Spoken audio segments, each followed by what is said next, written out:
Friends, welcome to learning.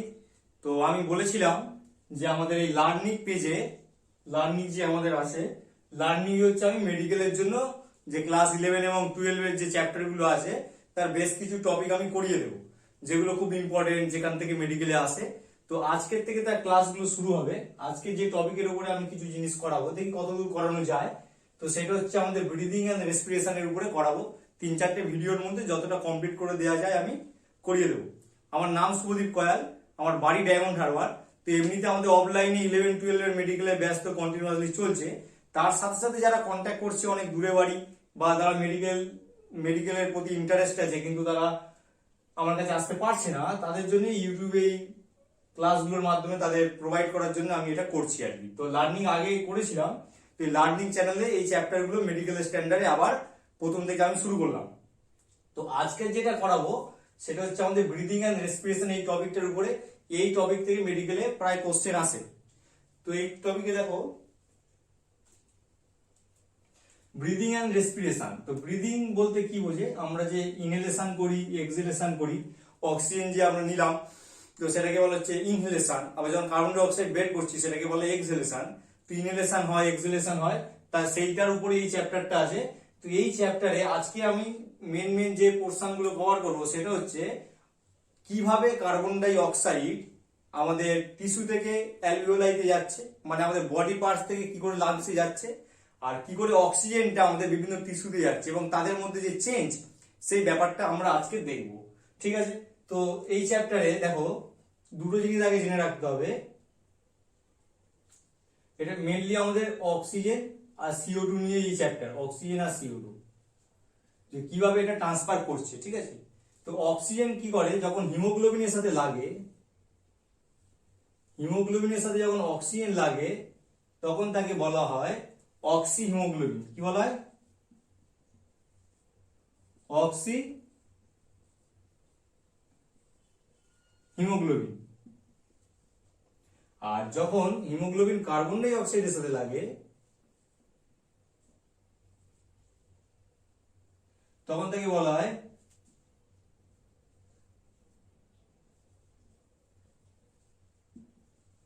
Carbamino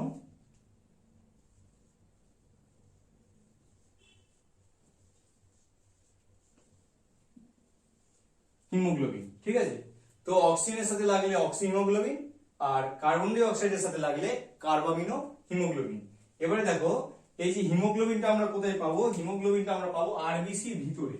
আমাদের যে red blood cell আছে আরবিসি, এই আমাদের রেড ব্লাড সেল, এই আরবিসি, এই আরবিসির ভিতরে আমাদের হিমোগ্লোবিন থাকে।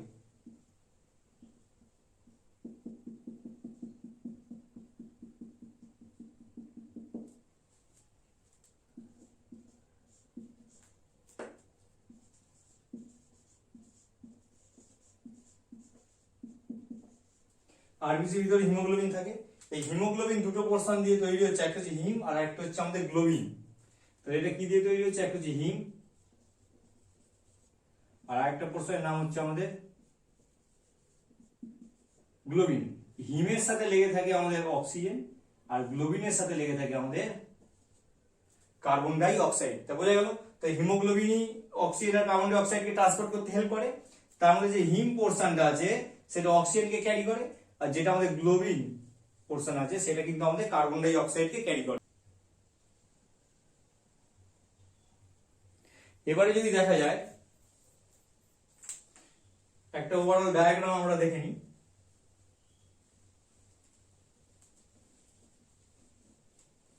আমরা একটু বুঝবো partial pressure of oxygen and carbon dioxide. ঠিক আছে? Partial pressure of oxygen and carbon die oxide.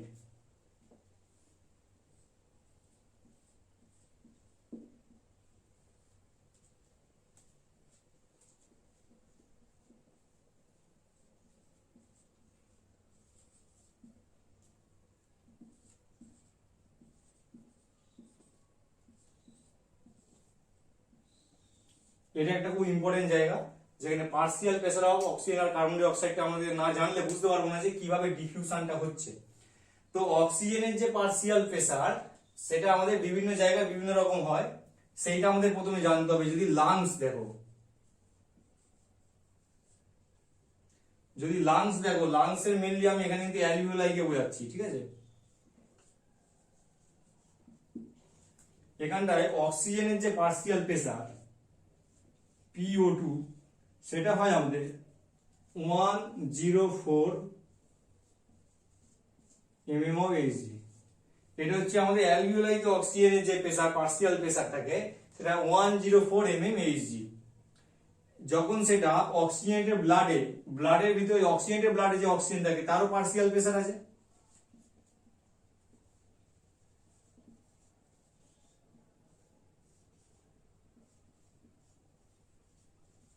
অক্সিজেনের যে ব্লাড আছে সেখানে পার্সিয়াল প্রেসার অফ অক্সিজেন হয়ে যায় 95 mm Hg,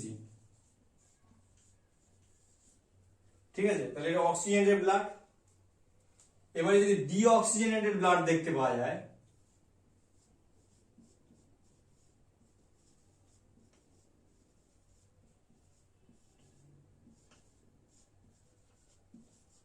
এখানে কিন্তু পার্সিয়াল প্রেসার অফ অক্সিজেনটা একটু কমে যায়, তখন সেটা হয়ে যায়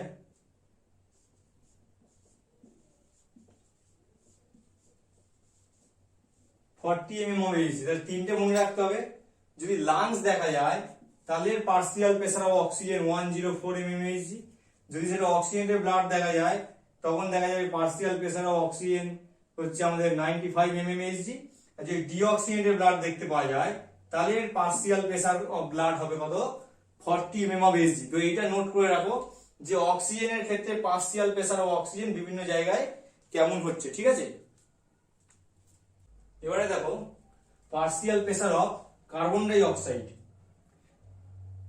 এই তিনটে থাকলো, তো আমি শুধুমাত্র এই অক্সিজেন মুছে দিই।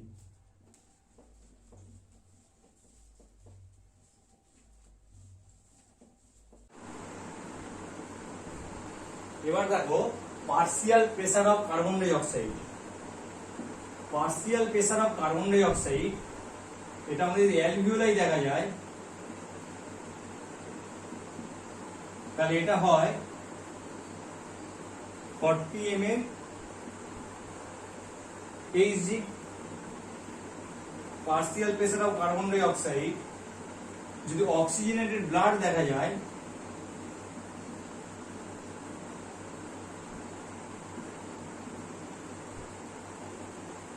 তাহলেও কিন্তু এটা হবে আমাদের 40 mm Hg। আর যদি দেখা যায় এটা কোথায়, হ্যাঁ, এবার যদি ডিঅক্সিজেনেটেড ব্লাড দেখা যায় partial pressure of carbon die oxide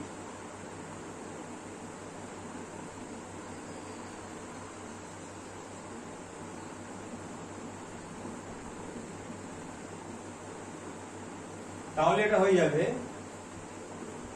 45 mm Hg।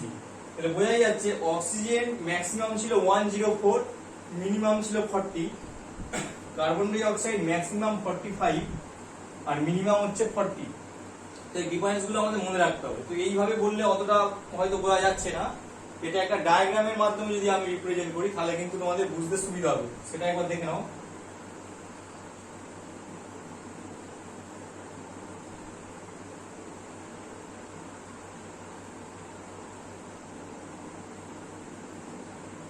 এই যে আমাদের অ্যালভিওলাই,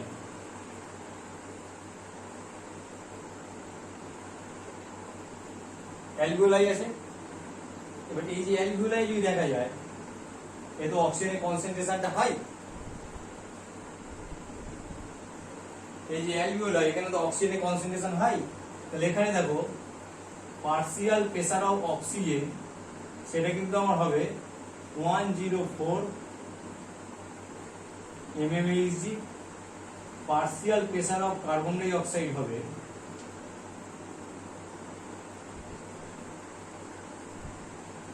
40 mm Hg। হলো। এবারে এটা জেনারেল সার্কুলেশন যদি দেখা যায়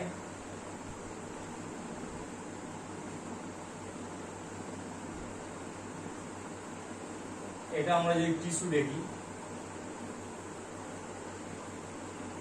তাহলে এর যে ডিফারেন্সিয়েশনটা আমরা দেখব এটা হচ্ছে, তাহলে আমাদের কি হলো, এটা অ্যালভিওলাই। এটা জেনারেল সার্কুলেশন।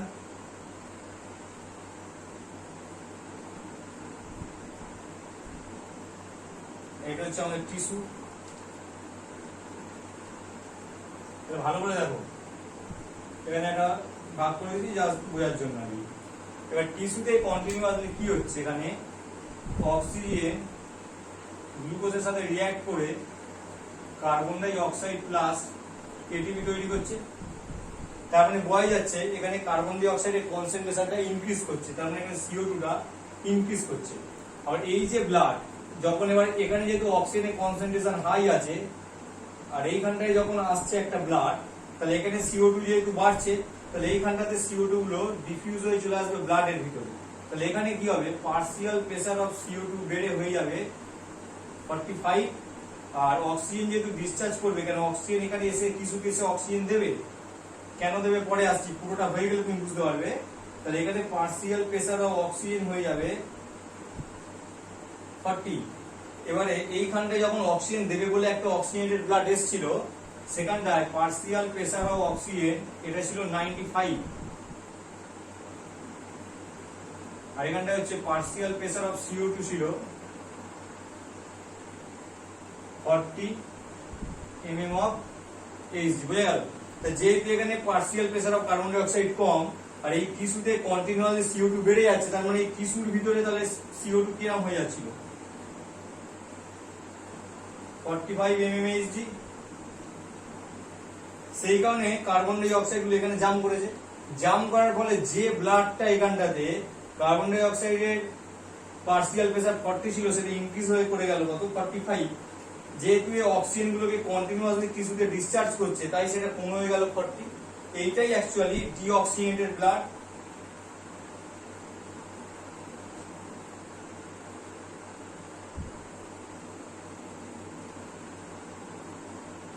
এই ডিঅক্সিজেনেটেড ব্লাড এইভাবে চলে এলো এইখানটায়, তাই এগুলো সেম হয়ে গেল। Partial pressure of CO2 45, partial pressure of oxygen 40। তাহলে এখানে কত, পার্সিয়াল প্রেসার অফ অক্সিজেন 104। সেই জন্যই অক্সিজেনটা এখানটায় জাম করছিল, আর এদিকে কার্বন ডাই অক্সাইডটা এদিকে চলে যাচ্ছিল। কেন এদিকে চলে যাচ্ছে, তার কারণ এখানে কার্বন ডাই অক্সাইডের প্রেসারটা কম ছিল। তো যে ব্লাডটা এখানে ডিঅক্সিজেনেটেড ছিল, সেটাই পরবর্তীকালে এখানে অক্সিজেনেটে ট্রান্সফার হবে।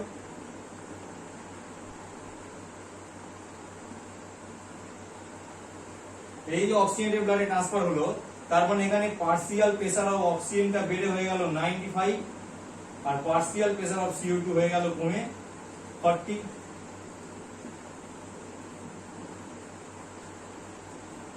এই ব্লাডটাই এখানটা এসেছে, তারপরে এটা ভাবে ট্রান্সফার করলো। কারণ এইভাবে আমাদের অক্সিজেন জেনারেল সার্কুলেশন থেকে টিস্যুতে আসছে, আর এদিক থেকে কার্বন ডাই অক্সাইডকে কালেক্ট করে নিয়ে যাচ্ছে অ্যালভিওলাইতে। অ্যালভিওলাইতে কি হয়, কার্বন ডাই অক্সাইডের কনসেন্ট্রেশন ডিঅক্সিজেনেটেড ব্লাডে বেশি ছিল, তাই সেটা ডিফিউজ হয়ে চলে গেল অ্যালভিওলাইতে। আর অ্যালভিওলাইতে অক্সিজেনের কনসেন্ট্রেশন হাই ছিল, সেটা তাহলে ডিফিউজ হয়ে চলে এলো আমাদের কোথায়, জেনারেল সার্কুলেশনে। তখন এই ডিঅক্সিজেনেটেড ব্লাড, যেটা এখানে ডিঅক্সি ছিল, যে ব্লাডটা এখানে ডিঅক্সি ছিল, সেটাই কিন্তু এখানে ট্রান্সফার হয়ে কিন্তু অক্সিজেনেটেড ব্লাডে চলে গেল। বুঝতে পারলে?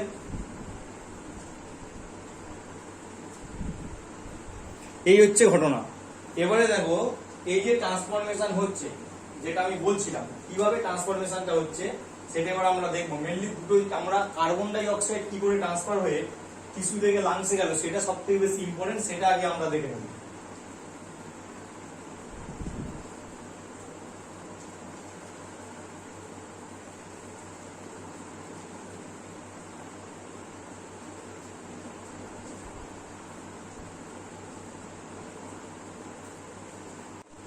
তাহলে আমরা কি দেখবো, কার্বন ডাই অক্সাইড করে ট্রান্সফার হয়। তাহলে ভালো করে দেখো, তাহলে টিস্যু থেকে, আমি বলেছিলাম যে টিস্যু থেকে কার্বন ডাই অক্সাইড ব্লাড ক্যাপিলারিতে ঢুকছিল। টিস্যু থেকে কার্বন ডাই অক্সাইড ব্লাড ক্যাপিলারিতে ঢুকছে। এখানে একটা ওভারঅল ইন্ট্রোডাকশন মতো দেখে নিই, তারপরে ডিটেলে আসবে। টিস্যুতে এর কার্বন ডাই অক্সাইড গুলো ব্লাড ক্যাপিলারিতে ঢুকছিল। এই যে ব্লাড ক্যাপিলারিতে ঢুকলো, এখানে কিন্তু একটা জিনিস মনে রাখতে হবে, 7% CO2 কিন্তু প্লাজমাতে ডিজলভ হয়, বাকি 93% কিন্তু আরবিসি ভিতরে চলে আসে। এইভাবে কিন্তু কার্বন ডাই অক্সাইড ট্রান্সপোর্টেশনটা হয়। বোঝা গেল? এইভাবে কার্বন ডাই অক্সাইডের ট্রান্সপোর্টেশনটা হয়। এবারে যদি তুমি এটা অক্সিজেনের ক্ষেত্রে দেখে নাও, তখন কিন্তু সিস্টেমটা একটু চেঞ্জ হয়ে যাচ্ছে। এটা CO2 এর ক্ষেত্রে হলো। যদি অক্সিজেনের ক্ষেত্রে দেখো,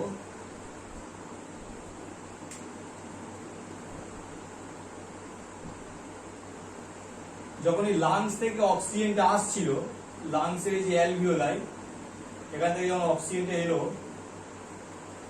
অনলি 2% কিন্তু ডিজলভ ইন প্লাজমা।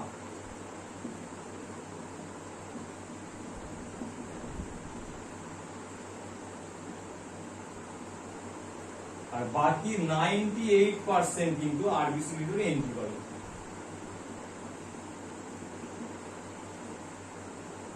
এর ভিতরে যে আরবিসি যে হিমোগ্লোবিন আছে, সেই হিমোগ্লোবিনের সাথে অক্সিজেন যদি বাইন্ড করে, তখন তার কি নাম হবে দেখো? তখন HbO2, এর নাম কি হবে? Oxy haemoglobin.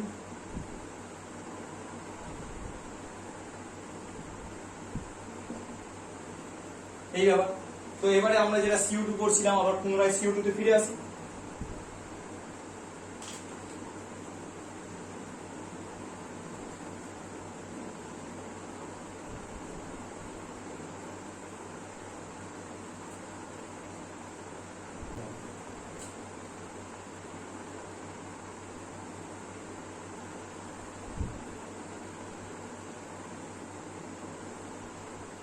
এটা হচ্ছে আমাদের টিস্যুতে।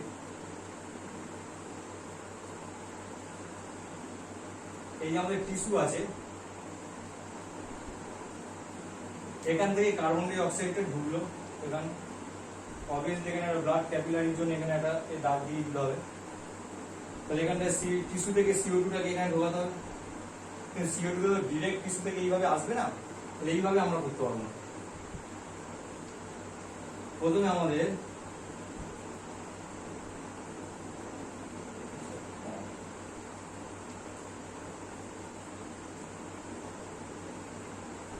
এখানে যে CO2 আছে, এখানে 7% CO2 আছে। 100% এর মধ্যে 7% CO2 এখানে আছে। বাকি 93% CO2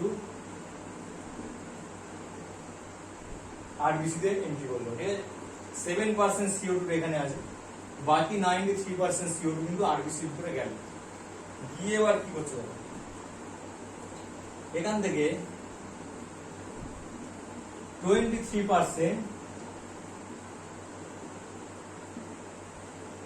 বাইন্ড উইথ হিমোগ্লোবিন, আর বাকি যে 70% থাকে সে রিঅ্যাক্ট উইথ H2O। এটা কিন্তু খুব ইম্পর্টেন্ট। তাহলে ভালো করে দেখো যে টোটাল টিস্যু থেকে যে CO2 গুলো আসছিল তার 7%, তাহলে 7% ডিসলভ ইন প্লাজমা, আর বাকি 93% এন্ট্রি করলো আরবিসি তে। তার মধ্যে 23% বাইন্ড উইথ হিমোগ্লোবিন, আর 70% রিঅ্যাক্ট উইথ H2O। তাহলে এই যে H2O এর সাথে রিঅ্যাক্ট করলো, নিশ্চয়ই কোনো রিঅ্যাকশন হবে। তো সেই রিঅ্যাকশনটা আমরা দেখে নেব। এই পর্যন্ত একটু দেখে নেবে, লিখে নেবে, তারপরে স্টেজে যাবো। তারপরে একটা ঘোটানো করে দেওয়া যাবে। তো এই যে আমাদের CO2 H2O সাথে লাগলো, এখানে এনজাইম আছে কার্বনিক অ্যানহাইড্রেস। এনজাইমের নাম হচ্ছে কার্বনিক অ্যানহাইড্রেস। যে রিঅ্যাকশনটা করছে, তৈরি করছে H2CO3 কার্বনিক অ্যাসিড। এটা আবার একটা আনস্টেবল।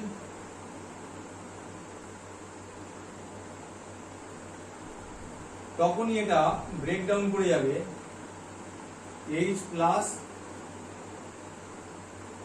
HCO3 minus. কিন্তু সমস্যা হচ্ছে এই H প্লাসটা একা থাকবে না, H প্লাসটা আবার হিমোগ্লোবিনের সাথে লেগে তৈরি করবে HbH, আর বাকি যে ওদিকে লিখে রেখেছিলাম 23%, তাই তো? 23% CO2 কি করেছে? HbCO2। তাহলে এখানে H প্লাসটা করলে HbH, আর বাকি এই HCO3 মাইনাস এ কিন্তু ব্যাকে চলে আসে প্লাজমাতে। পুরোটা নয়, ম্যাক্সিমামটা। এ প্লাজমাতে চলে এলো, তাহলে ভিতরে একটা নেগেটিভ আয়নের ডেফিসিয়েন্সি হচ্ছে। তখন এই নেগেটিভ আয়নটাকে নিউট্রালাইজ করতে হবে, তো কেন তো নেগেটিভ হয়ে নেগেটিভ আয়ন সব রিলিজ করে গেল এখানে, তখন এখানে Cl মাইনাসটা এন্ট্রি করবে।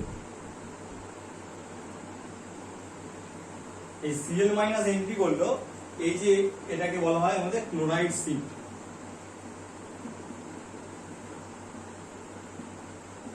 তাই যদি জিজ্ঞেস করা হয় যে ক্লোরাইড শিফট কোথায় হয়, তখন তোমাকে লিখতে হবে যে টিস্যুতে হয়। তাহলে এই যে ঘটনাটা সব হচ্ছে টিস্যু লেভেলে। ক্লোরাইড শিফট কখন হবে, যখন টিস্যু থেকে কার্বন ডাই অক্সাইডের ট্রান্সফরমেশন হচ্ছে ব্লাড ক্যাপিলারি ব্লাডের মধ্যে, এই জায়গাটা তাই টিস্যু লেভেলে তুমি দেখতে পাবে ক্লোরাইড শিফটকে, টিস্যু লেভেলে ক্লোরাইড শিফটকে দেখতে পাওয়া যায়। এবার এই যে হয়ে গেল, এবার এই যে গল্পটা, এটা কি তাহলে আমরা বলছিলাম কি ডিঅক্সিজেনেটেড ব্লাড।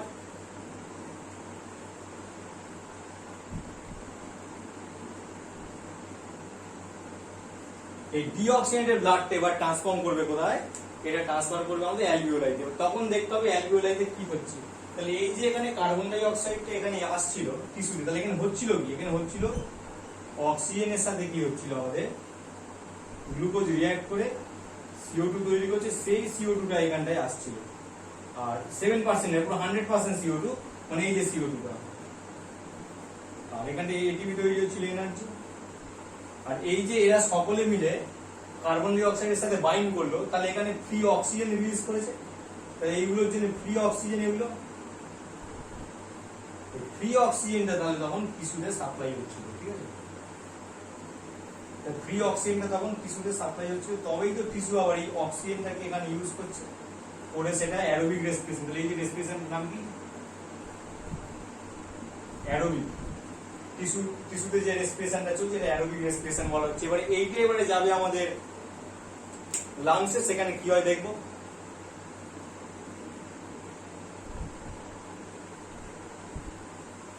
মুছে দিই, দেখে নাও।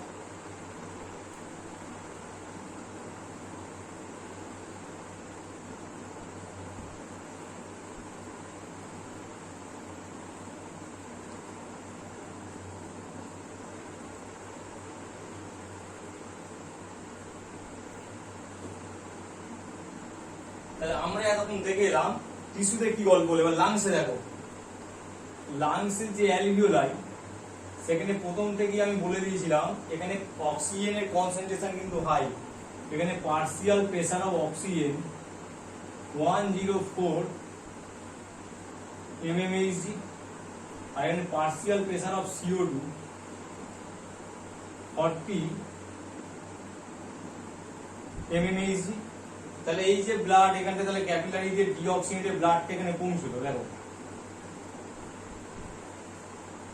এটা ক্যাপিলারি, এটা হচ্ছে অ্যালভিওলাই।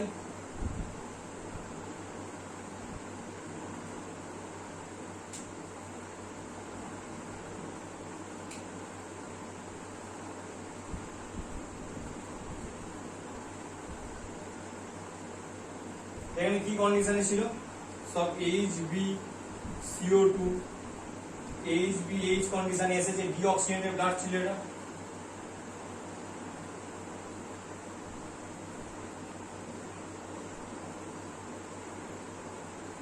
ডিঅক্সিজেনেটেড ব্লাড, আবার এখানে অক্সিজেনের কনসেন্ট্রেশন হাই, তাহলে ডিঅক্সিজেনেটেড ব্লাড মানে এখানে অক্সিজেন প্রেসার হচ্ছে 40 mmHg, আর CO2 মানে 45, আবার এখানে CO2 40। তাহলে এইখান থেকে CO2 গুলোকে রিলিজ করতে হবে, তাই রিলিজ করার আগে অক্সিজেনটা নামবে। তাহলে এইখানে কি করছে, অক্সিজেনটা হু করে নামছে, এখানে ডিফিউজ হচ্ছে আর কি, অ্যালভিওলাইতে ডিফিউজ হয়ে অক্সিজেন কোথায় আসছে, আরবিসির ভিতরে অক্সিজেনটা আসছে। আসার পরে তাহলে এদের সাথে রিঅ্যাক্ট করবে, করে এটা ট্রান্সফার হয়ে যাবে HbO2 আর প্লাস কার্বন ডাই অক্সাইড, আর এইটা ট্রান্সফার হয়ে যাবে HbO2 প্লাস H প্লাস। তখন এই যে কার্বন ডাই অক্সাইডটা এটাই তো ডিফিউজ করে অ্যালভিওলাইতে যাচ্ছিল না, হলো। যখন এটা H প্লাস হয়ে গেল, এখানে একটা চেঞ্জ হয়, সেটা দেখবো। তাহলে এই যে আমাদের H প্লাস, তাহলে কি হবে, যেই দেখা যাচ্ছে এখানে H প্লাস হয়ে গেছে, সে তখন একা থাকবে না, তখন তাহলে এ তো এইচ প্লাস এটা থাকতে পারবে না, এইচ সিও থ্রি মাইনাস কে এখানে লাগবে। তো সেখানে কি হয় দেখো, এটা মুছে দিই একটু, এই আর একটু মুছে দিচ্ছি, আর বিসিটাকে একটু বড় করে নিই যে সুবিধা হবে।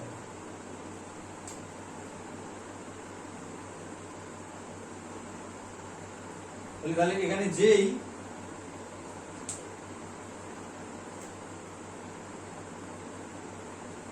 এটা থেকে আমাদের এইচ প্লাস রিলিজ হয়ে গেল, তখন এ চাইবে কি এইচ সিও থ্রি মাইনাস এর সাথে রিঅ্যাক্ট করতে, এর নিচের দিকে দিই, তাহলে চাইবে H plus plus H C O three minus, এ আবার এলো কোথা থেকে, কেন বাইরে থেকে এন্ট্রি করে যায়, বাইরে থেকে ঢুকে গেল, যেই বাইরে থেকে ঢুকে গেল তাহলে এই জায়গাটায় আবার সিএল মাইনাস এখানে থেকে লাভ নেই, তখন সিএল মাইনাসটা বাইরে বেরিয়ে যাবে।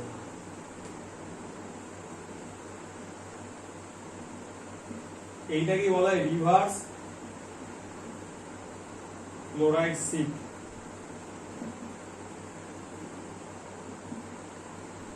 এটাকেই বলা হলো আমাদের রিভার্স ক্লোরাইড শিফট। কিন্তু গল্পটা ওটা নয়, দরকারটা আমার এখানে, যেই এই জায়গাটায় চলে এলো, তো এরা তৈরি করলো H2CO3, এটা আবার আনস্টেবল প্রোডাক্ট, তখন এটা ট্রান্সফার করলো H2O plus carbon die oxide, রিভার্সে হচ্ছে সব, তখন এই CO2 টা এখানটায় ডিফিউজ করে চলে গেল, তাহলে এদিক থেকে CO2 চলে গেল আর এদিক থেকে CO2 এদিকে চলে গেল। দেখে নাও একবার কার কি অসুবিধা আছে দেখে নাও, তারপরে আমরা affinity for haemoglobin to oxygen দেখে নেবো।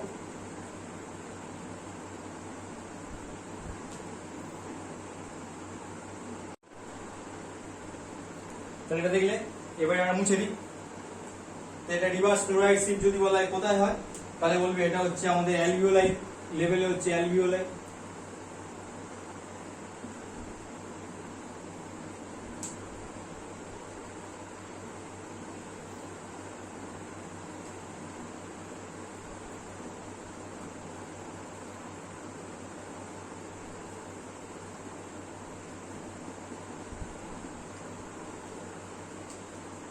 দেখো এটা জেনারেল কার্ড, ঠিক আছে, পরে একদিন ডিটেলে করাবো কি হচ্ছে, আজকে ওভারঅল একটা জাস্ট আইডিয়া দেওয়ার জন্য বলছি।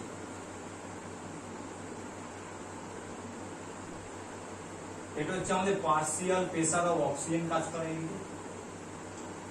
এখানে স্যাচুরেশন অফ অক্সিজেন, মানে স্যাচুরেশন অফ অক্সিজেন।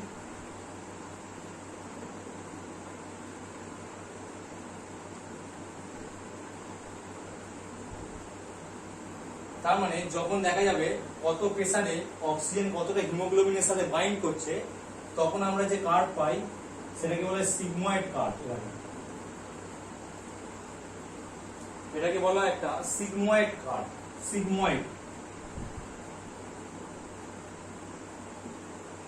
এটাকে আমরা বলছি সিগময়েড কার্ভ। তাহলে এটা একদম নর্মাল কন্ডিশনে যখন অক্সিজেন এরকম কন্ডিশন থাকবে HbO2, তাহলে অক্সি হিমোগ্লোবিনের জন্য যে কার্ভ আমরা পাবো, ধীরে ধীরে এই প্রেসার ইনক্রিজ করবে, তখন হিমোগ্লোবিনের আর অক্সিজেনের স্যাচুরেশন বাড়তে থাকবে, মানে যত প্রেসার ইনক্রিজ করবে তত বেশি হিমোগ্লোবিন অক্সিজেনকে বাইন্ড করতে পারবে, মানে oxygen bind with haemoglobin with the increase of partial pressure of oxygen. তাহলে পার্সিয়াল প্রেসার অফ অক্সিজেন যখন ইনক্রিজ করবে তখন হিমোগ্লোবিন অক্সিজেনের সাথে বাইন্ড করবে, ঠিক আছে। তো এবারে দেখতে হবে হিমোগ্লোবিন কখন অক্সিজেনের সাথে বাইন্ড করতে চাইছে, আর বা হিমোগ্লোবিন কখন অক্সিজেনকে রিলিজ করতে চাইছে, তার উপর ঠিক হবে যে কার্ভ যেটা আছে কোন সাইডে মুভ করবে। কি বললাম বুঝতে পারছো? ব্যাপারটা হচ্ছে হিমোগ্লোবিন তো অক্সিজেনের সাথে বাইন্ড করেছে, এটাও যে পার্মানেন্ট কম্পাউন্ড নয়, এটাও কিন্তু একটা আনস্টেবল আর কি। এটা কখনো কখনো হিমোগ্লোবিন অক্সিজেনের সাথে বাইন্ড করে, আবার কখনো কখনো হিমোগ্লোবিন অক্সিজেনকে রিলিজ করে দেয়। কখন রিলিজ করবে আর কখন বাইন্ড করবে তার উপর ডিপেন্ড করে এই যে কার্ভ, সেটা কখনো লেফট সাইডে মুভ করে, আবার কখনো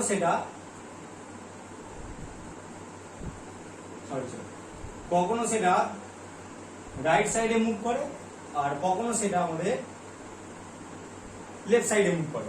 তো সেইটা আমরা দেখবো। তাহলে এফিনিটি দেখবো হিমোগ্লোবিনের অক্সিজেনের প্রতি, ঠিক আছে। তাহলে এটা মুছে দিচ্ছি, এটা নর্মাল একটা জেনারেল কার্ভ, পরবর্তীকালে এটা আমরা ডিটেইলে দেখবো।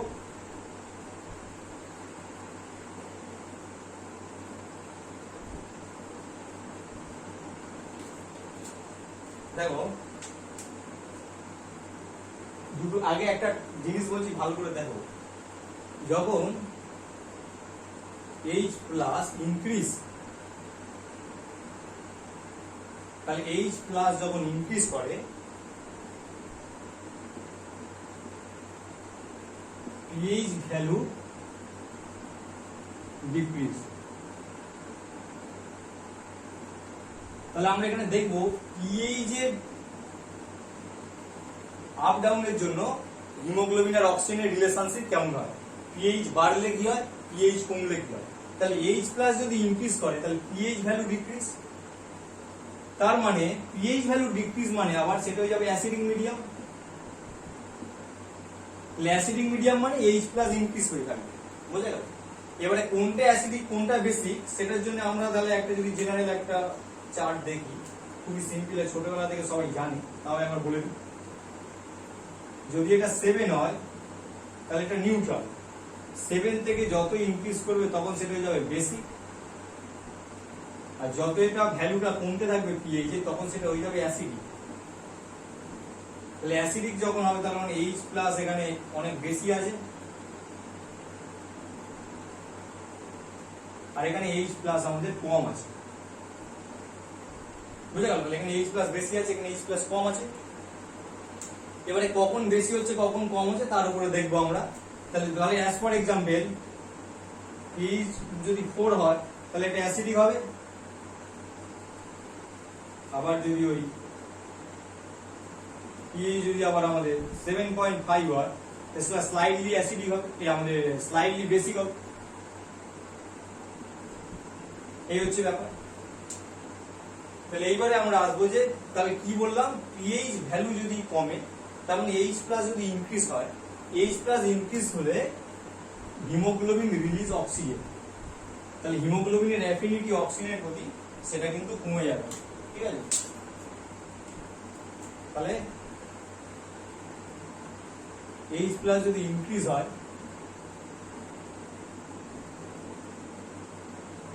তার মানে কি হচ্ছে, pH ভ্যালু ডিক্রিজ। এই কন্ডিশনে যদি থাকে তাহলে HB রিলিজ অক্সিজেন, তাহলে HB কি করবে, অক্সিজেনকে রিলিজ করে দেবে। তাহলে তাই যদি হয় রিলিজ কোথায় করবে, অক্সিজেনকে রিলিজ কোথায় করে, টিস্যুতে করে। তো এই যদি আমাদের একটা টিস্যু দেখতে পাই আমরা, তাহলে অক্সিজেনটা এখানে আসবে, টিস্যুকে অক্সিজেন সাপ্লাই দিতে হবে, নইলে টিস্যু অ্যারোবিক রেসপিরেশন করতে পারবে না। কোথা থেকে এসেছিল, ব্লাড ক্যাপিলারি থেকে।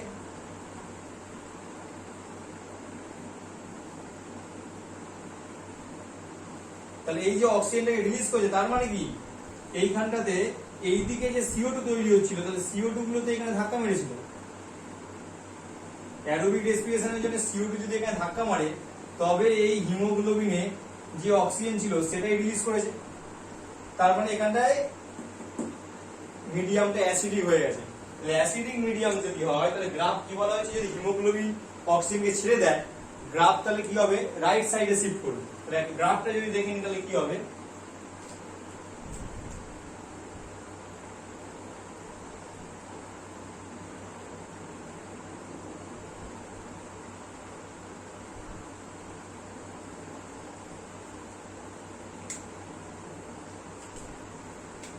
গ্রাফটা রাইট সাইডে চলে যাবে।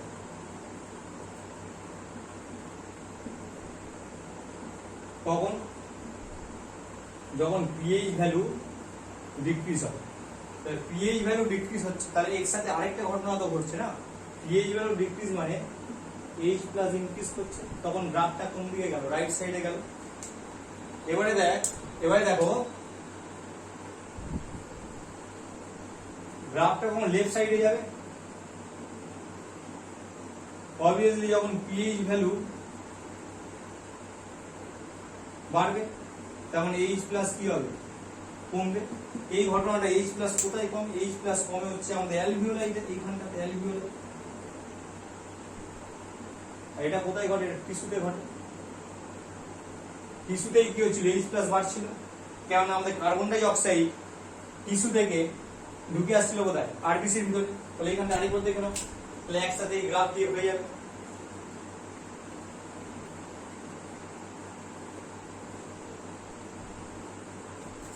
CO2 যদি ইনক্রিজ হয়, CO2 যদি ইনক্রিজ হয় তাহলে কি হবে, CO2 কি করবে, বাইন্ড উইথ H2O, তৈরি করবে H2CO3, এটা থেকেই তো আলটিমেটলি তৈরি হয়েছিল H++ HCO3 মাইনাস। তাহলে একটা জিনিস তো কনফার্ম, যদি কার্বন ডাই অক্সাইড ইনক্রিজ করে তার মানে H+ টাও ইনক্রিজ করবে। তাহলে ইফ CO2 ইনক্রিজ,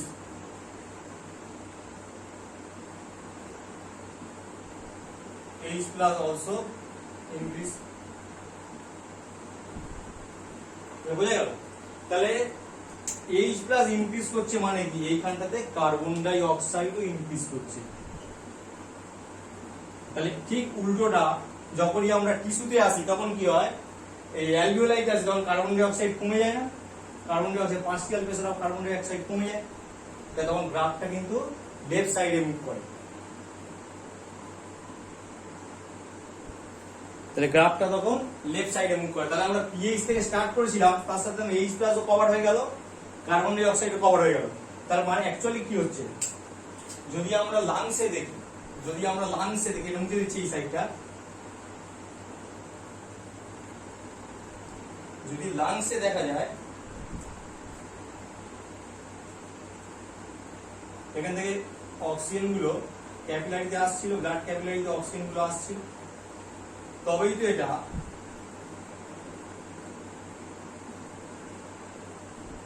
ডিঅক্সিজেন থেকে ট্রান্সফার হচ্ছিল অক্সিজেনেটেডে,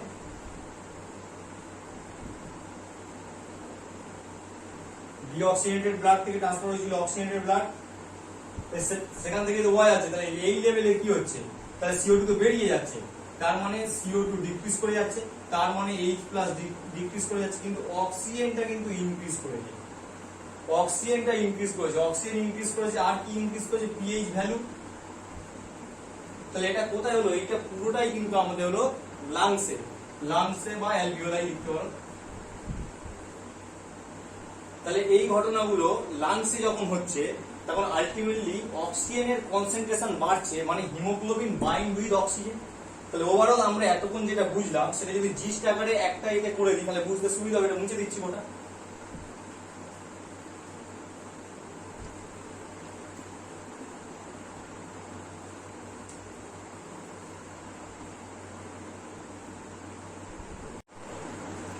জিস্ট আকারে দেখে নাও, একটা গ্রাফ আঁকি আমি,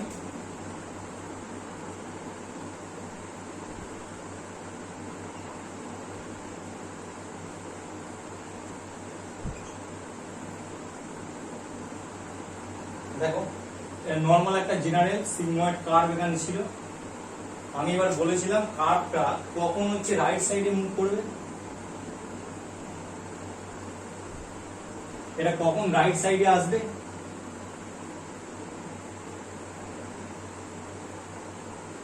কখন আসবে রাইট সাইডে, যখন হিমোগ্লোবিন রিলিজ অক্সিজেন।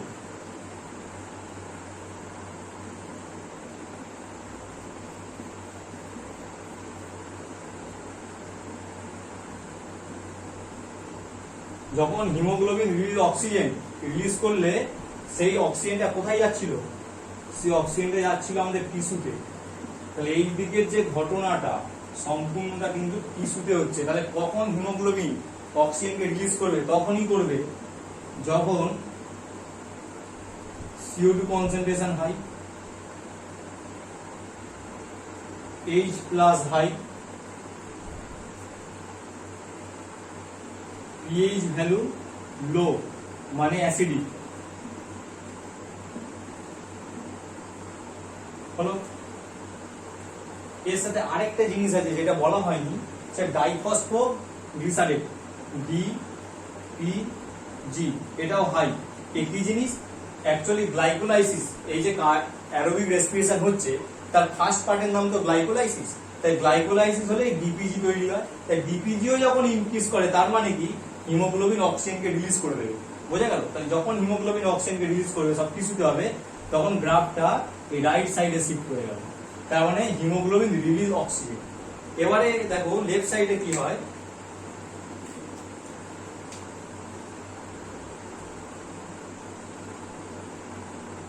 লেফট সাইডে কি হয় দেখো,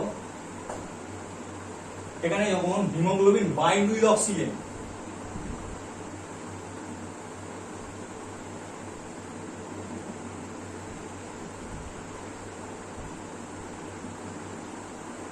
তাহলে হিমোগ্লোবিন অক্সিজেনের সাথে বাইন্ড কখন করবে, যখন ব্লাডের ভিতরে অক্সিজেন বেশি থাকতে হবে। তো ব্লাডের ভিতরে অক্সিজেন কখন বেশি আসবে, যখন লাংস অক্সিজেনটাকে সাপ্লাই করবে কোথায়, ব্লাড ক্যাপিলারির মধ্যে। তার মানে এই কন্ডিশনে, অ্যালভিওলাই কন্ডিশনে, তো এইখান থেকে তাহলে অক্সিজেনটাকে রিলিজ করে আমাদের অ্যালভিওলাই থেকে আসছে কোথায়, ব্লাড ক্যাপিলারিতে।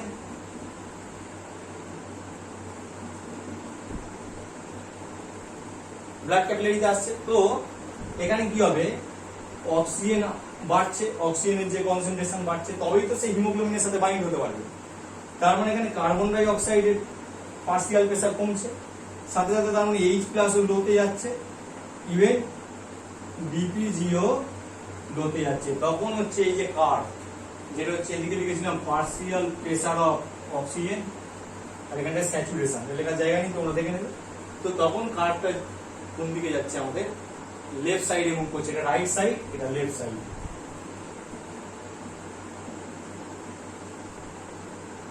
দেখে নাও, এটা একদম জিস্ট করে দেয়া। তাহলে এটা কোথায় হলো, অ্যালভিওলাই রিজিয়ন হচ্ছে অ্যালভিওলাই,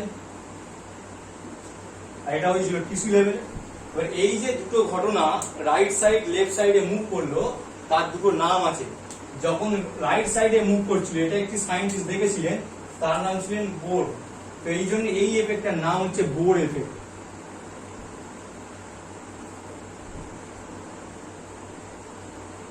বিজ্ঞানী বোর এই ঘটনাটা দেখেছিলেন, তাই এর নাম হচ্ছে বোর এফেক্ট।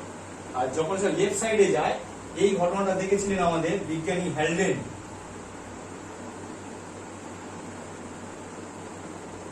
এটার নাম হচ্ছে আমাদের হ্যালডেন এফেক্ট। দেখে নাও, তো এটার নাম হচ্ছে আমাদের হ্যালডেন এফেক্ট। তাহলে কি কি জানলাম, টিস্যু লেভেলে যেটা হচ্ছে তাকে বলা হয় বোর এফেক্ট, যেটা অ্যালভিওলাই লেভেলে হচ্ছে তাকে বলা হচ্ছে হ্যালডেন এফেক্ট। আমাদের এই যে টিস্যু লেভেলে, তাহলে এটা মুভ করছে রাইট সাইডে, এই কার্ভটা যেটা সিগময়েড কার্ভ সেটা রাইট সাইডে মুভ করছে। আর অ্যালভিওলাই লেভেলে যদি দেখা যায়, তখন কার্ভটা লেফট সাইডে মুভ করছে। তো আজকে টোটাল আমরা তাহলে কি কি করলাম, তাহলে ওভারঅল একটা বলে দিই। এই পর্যন্তই আজকে থাকবে, তোমরা এই অবধি করো। নেক্সট আবার একদিন টাইম পেলে নেক্সট উইকে আরেকটা করে দেবো, মাঝে যদি সময় পাই আরেকটা এই চ্যাপ্টারের উপরে ক্লাস করিয়ে দেবো। তাহলে ওভারঅল আজকে আমরা কি কি দেখলাম তার একটা জিস্ট দেখে নিই। তাই অবধি দেখে নাও, স্ক্রিনশট তুলে নেবে যার যার লাগবে।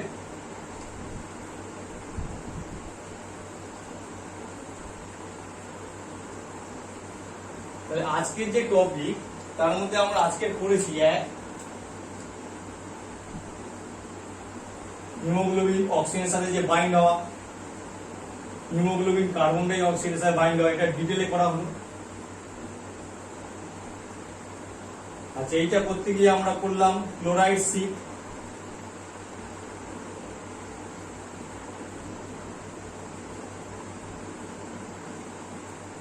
এটা কোন লেভেলে করলাম, ক্লোরাইড শিফট কোথায় হয় যদি জিজ্ঞেস করে নিটে, টিস্যু লেভেলে। Reverse chloride shift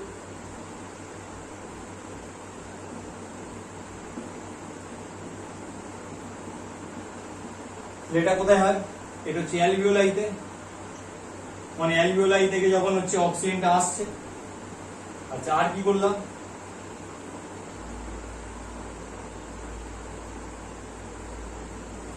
bore effect ডিটেলে হয়েছে এটা। আর কি হয়েছে, হ্যালডেন এফেক্ট।